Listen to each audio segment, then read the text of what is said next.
ہندوستان یوم جمہوریہ علماء دیوبند مدرسہ دارالعلوم حسینیہ ملے گی منزل مقصود یہ ایمان رکھتے ہیں ہم اپنی رہنمائی کے لیے قرآن رکھتے ہیں وفادار وطن سے ہو یہی اسلام کہتا ہے ہم اپنے دل کے ہر گوشے میں ہندوستان رکھتے ہیں تقریر سماعت فرمائے بسم اللہ الرحمن الرحیم نحمده ونصلي على رسوله الكريم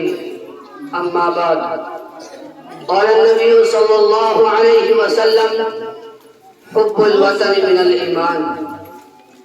حضرات سامعین اکرام اور عزیز طلبہ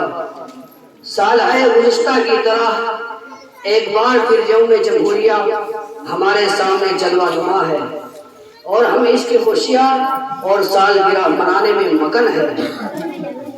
دوستو ہم اللہ کی ذات سے یہ امید رکھتے ہیں کہ جس طرح یہ دن 74 سال سے اپنی رنگینیوں اور عنایوں کے ساتھ آ رہا ہے قیامت تک اسی طرح آتا رہے گا یوم جمہوریہ آتا ہے بچے اسکولوں اور مدرسوں میں ترانے گنگناتے ہیں بڑے جھنڈے لہراتے ہیں جوشیلی تقریریں کرتے ہیں ہر چھوٹا بڑا لیڈر یوم جمہوریہ میں کم از کم ایک بیان تو دینا ہی چاہتا ہے میڈیا بھی جنگ آزادی کے حالات و واقعات بیان کرنے اور ممتاز مجاہدین کی سیرت عہد و بات سنانے میں اپنا پورا زور صرف کر دیتی ہے لیکن یہ دن جو پیغام لے کر آتا ہے اس پر توجہ کم لوگوں کی ہوتی ہے کم اخبار اور رسائل ہے جو محاسبہ کرتے ہیں کم مقررین ہے جو گزرے ہوئے حالات کو موجودہ حالات سے ملا کر نتیجہ نکالتے ہیں اس کی یہی وجہ ہے کہ ہمارے نوجوان ہماری نئی نسل ہمارے اسکولی بچے یہ تو جانتے ہیں کہ مہاتما گاندھی کون تھے موتی لال نہرو کون تھے سبھاش چندر بوس کون تھے ابوالکلام آزاد کون تھے اور انہوں نے کیا کیا ابھی آپ اگر اس پروگرام میں سے بیٹھے کسی ذہن طالب علم کو پکڑ کر پوچھے کہ بیٹا بتاؤ مہاتما گاندھی موتی لال نہرو اور سبھاش چندر بوس کون تھے تو یقیناً وہ یہی جواب دیتا کہ وہ مجاہدین آزادی تھے اور انہوں نے ہندوستان آزاد کرایا اس کے علاوہ کسی اور نوجوان سے سوال کرے تو تقریباً وہ بھی یہی جواب دے گا معزز حاضرین میں پوچھنا چاہتا ہوں اپنے ان غافل ساتھیوں سے کیا جنگ آزادی دو بھائیوں کے بٹوارے کی لڑائی تھی جس میں موتی لال نہرو اور مہاتما گاندھی جی نے آ کر صلح کرا دی تھی کہ ہو گئی آزادی یا وہ کشتی میں سوار تھے وہ ڈوبنے کو تھی تو وہ کود گئے اور ہو گئی آزادی نہیں اور ہرگز نہیں جنگ آزادی پر پوری 2 سجہ گزری ہے جس میں ہزاروں لوگوں نے اپنی جان کی قربانی دے کر ہندوستان کو آزاد کرایا ہے دوستو یہ دن ہمیں سوچنے اور سمجھنے اور کوئی لاحیہ عمل تیار کرنے کا پیغام دیتا ہے یہ دن ہمیں اپنے اسلاف اور بزرگوں کی قربانیوں کو یاد کر کے ان سے سبق سیکھ کر زندگی گزارنے کا حکم دیتا ہے میں عرض کروں کہ جنگ آزادی کی 200 سالہ تاریخ ہے اس تاریخ کی ابتدا اس وقت ہوئی جب سن 1756 میں نواب سراج الدولہ جیسے جری بہادر بادشاہ کا دور حکومت آیا اور اس تاریخ کا روشن دار اس وقت مکمل ہوا جب وہ مشہور و معروف تاریخ دہرائی گئی جس میں خون کی ندیاں بہہ گئی گاجر گولی کی طرح محبان وطن کو کاٹ کر رکھ دیا گیا گھر سے بازاروں میں نکلتے ہوئے زہرا ہوتا ہے اب انسان کا چوک جس کو کہے وہ مقتل ہے گھر بنا ہے نمونہ زندہ کا آج جسے غدر سن 1857 کے نام سے یاد کیا جاتا ہے اور دوسرا دور اس وقت مکمل ہوا جب انگریزوں کی غلامی کی زنجیریں قانونی طور پر ہماری گردنوں سے نکالی گئی اور وہ وقت تھا 1947 حضرات سامعین اکرام اگر ان ہر 2 تاریخوں کا جائزہ لے تو معلوم ہوگا کہ سن 1756 سے لے کر سن 1857 تک تنے تنہا مسلم قوم نے یہ آزادی کی لڑائی لڑی ہے، جس میں ہمارے امراء و روسا اور شاہان مملکت نے گردنیں کٹوائی، جس میں ہمارے علماء صلحاء اور بزرگان دین اپنی خانقاہوں، مسجدوں اور بورے کو چھوڑ کر کفن بردوش ہو گئے اور سرزمین ہند کو انگریز سے آزاد کرانے کے لیے اپنا خون بہا کر تاریخ کو ایک نیا موڑ دیا۔ یہ ایک صدی کی تاریخ ہے جو مسلمانوں کی بے نظیر اور بے نور قربانیوں سے بھری پڑی ہے، جسے کبھی بھلایا نہیں جا سکتا۔ خصوصاً احساس، بلند ہمت، بالغ نظر، دور اندیش بہادر بادشاہ جسے ٹیپو سلطان کہا جاتا ہے، جب اس نے دیکھا کہ انگریز ہمیں آپس میں لڑا کر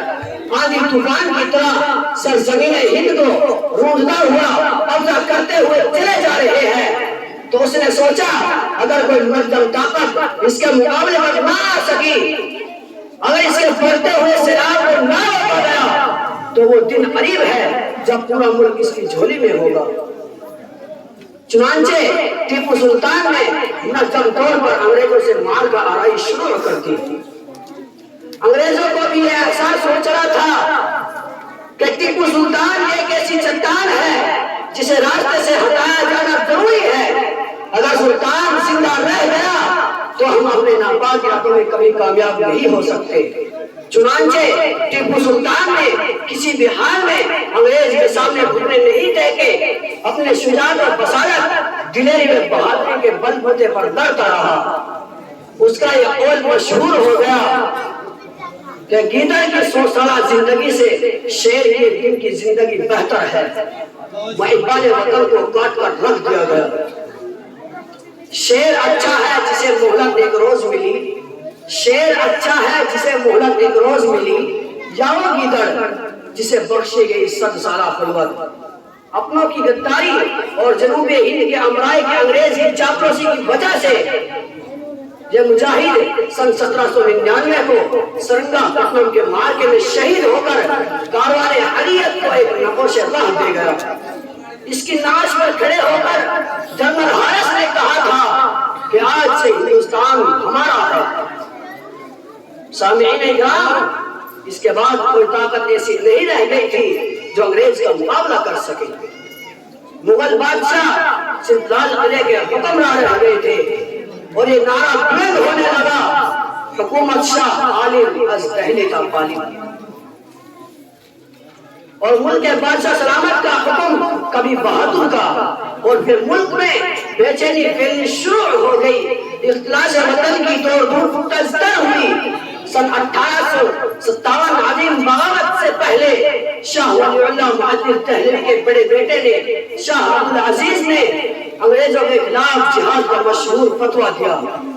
اور ظلم و ستم کے کسی بھی تاجانہ کے سامنے سر نہ جھکا کر برابر جہاد اعلان کرتے رہے۔ سید احمد شہید اور شاہ اسماعیل شہید نے مجاہدین کی تحریک کا آغاز دہلی کی مسجد اکبر آبادی سے کیا۔ اس مقدس جماعت نے انگریزوں سے زبردست لڑائی کا منصوبہ بنایا تھا، مگر سن 1813 میں یہ تحریک بالا کوٹ کے میدان میں دفن ہو گئی۔ مگر حقیقت ہے کہ تحریک ہی آئندہ مجاہدین آزادی کی تحریکات و تنظیمات اور سرگرمیوں کا سنگ بنیاد بن گئی۔ سن 1857 کی بغاوت کا انگریز نے مسلمانوں سے سخت انتقام لیا۔ ان کے محلے اجاڑ کے مساجدوں کو ویران کر دیا گیا، ناحق گولیاں چلائی گئی۔ دہلی کا چاندنی چوک ہی نہیں بلکہ ہر چوراہے پر سولیاں نشر کر دی گئی۔ دہلی اور دہلی کے باہر درختوں پر پھانسی کے پرندے لٹکا دیے گئے۔ انگریز مسلمانوں کو پکڑ کر ہاتھی پر بٹھاتے اور پرندے گلے میں ڈالتے اور ہاتھی آگے بڑھا دیتے۔ پھر کیا تھا، ناش جھول جاتی، آنکھیں ابل پڑتی، تڑپ تڑپ کر دوڑے ہو جاتے۔ کتنا دل روز منظر تھا کہ مسلمانوں کو پکڑ کر بوریوں میں بھر کر توف کے منہ میں باندھ دیا اور توف داغ دی جاتی، پھر جسم کاغذ کے پرزوں کی طرح اڑ جاتا۔ بہادر شاہ ظفر پر بغاوت کے جرم میں مقدمہ چلایا گیا، انہیں مجھے قرار دے کر جلا وطن کر دیا گیا۔ تاریخ نے وہ منظر بھی دیکھا کہ ان کے چہتے صاحبزادوں مرزا مغل، مرزا خضر سلطان، مرزا ابو بکر، مرزا عبداللہ کو قتل کر کے تشتری میں رکھ کر بادشاہ کے سامنے لایا گیا۔ بادشاہ نے حیرت انگیز صبر و ضبط کا مظاہرہ کرتے ہوئے کہا الحمدللہ تیمور کی اولاد ایسے ہی سرخ روح ہو کر باپ کے سامنے آیا کرتی ہے۔ اس عظیم مجاہد کو اپنے ہی وطن میں دفن کے لیے 2 گز زمین بھی نہ مل سکی۔ کتنا ہے بد نصیب ظفر دفن کے لیے، کتنا ہے بد نصیب ظفر دفن کے لیے 2 گز زمین بھی مل نہ سکی ہوئے یار میں۔ دوستو، یہی وہ مسلم قوم ہے جس نے جنگ آزادی کا سب سے پہلے بول بچایا، جس نے مختلف تحریکوں کو جنم دیا، جس کے مجاہدین نے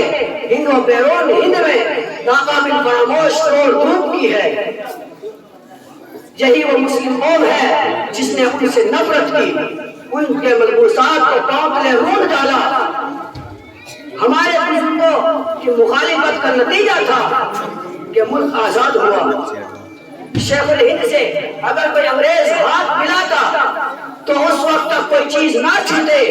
جب تک ہاتھ دھل کر صاف نہ کر لے۔ انگریز خود کہتا تھا اگر محمود الحسن کو جلا کر راکھ کر دیا جائے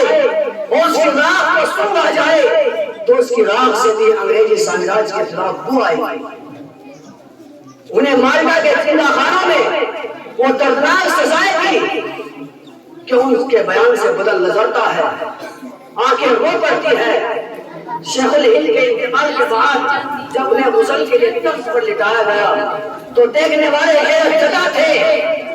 کہ شیخ الہند کی کمر پر دوستو نام کی کوئی چیز نہیں تھی۔ مولانا حسین احمد مدنی سے معلوم کیا گیا کہ کیا واقعہ ہے تو مولانا مدنی کے آنکھیں اشک بہار ہو گئی اور فرمایا کہ میرے شیخ نے مجھے منع فرمایا تھا کہ کسی سے اس کا ذکر مت کرنا۔ اے لوگو، مالدہ کے جیل خانے میں آزادی کے نعرے کے جرم میں انگریز میرے شیخ کی کمر مبارک کو لوہے کے گرم گرم سلاخوں سے داغتا تھا، یہاں تک کہ گوشت نام کی کوئی چیز باقی نہیں تھی۔ حضرت مولانا یحییٰ علی، مولانا جعفر علی تھانسری اور مولانا شفیع لاہوری کو انگریزی عدالت نے پھانسی کا حکم سنایا اور جج نے کہا کہ کل تمہیں پھانسی کی سزا دی جائے گی اور تمہاری جائیداد ضبط کر لی جائے گی اور تمہاری لاش تمہارے والدین کو نہیں دی جائے گی بلکہ نہایت ذلت کے ساتھ گورستان جیل میں گاڑ دی جائے گی، اور میں تم کو پھانسی پر لٹکتا دیکھ کر بہت خوش ہوں گا۔ سامعین اکرام، آپ کو حیرت ہوگی کہ تینوں مسلمان یہ سزا سن کر مسکرا دیے، ان کے چہرے کھل اٹھے، مسرت ان کے چہرے پر رقص کرنے لگے۔ انگریز پریشان تھا کہ کم وقت نہ تو پریشان ہے اور نہ مضطرب۔ انگریز مجسٹریٹ نے اپنی بات دہرائی کہ شاید یہ سمجھ نہ پائے ہو، مگر ان کی خوشی میں کوئی کمی نہیں تھی۔ انہوں نے کہا کہ تمہیں شہادت کی لذت کی کیا خبر، حورے ہمارے لیے پرشرا ہے اور دہشت بری ہماری منتظر ہے۔ سامعین اکرام، میں ایک واقعہ اور سنا کر اپنی بات ختم کرتا ہوں۔ حضرت مولانا علی جوہر اور مولانا شوکت علی کو آزادی کی خاطر دردناک سزاؤں کو برداشت کیا۔ انہیں انگریز کے پائیدار لندن میں جا کر کہا تھا کہ میں ہندوستان واپس اس صورت میں جاؤں گا جب میرے ہاتھ میں آزادی کا پروانہ ہوگا۔ اگر تم ہمیں آزادی کا پروانہ نہ دو گے تو اس سرزمین پر دفن کے لیے 2 گز زمین دینی ہی ہوگی۔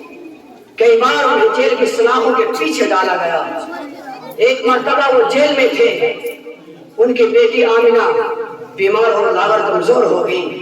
مگر یہ کمزوریاں ان کے راستے میں حائل نہ ہو سکی۔ انہوں نے ایک پیغام بھیجا جو ان کی ایمانی طاقت کا مظہر تھا، اعتماد تو کل کا شاہکار تھا۔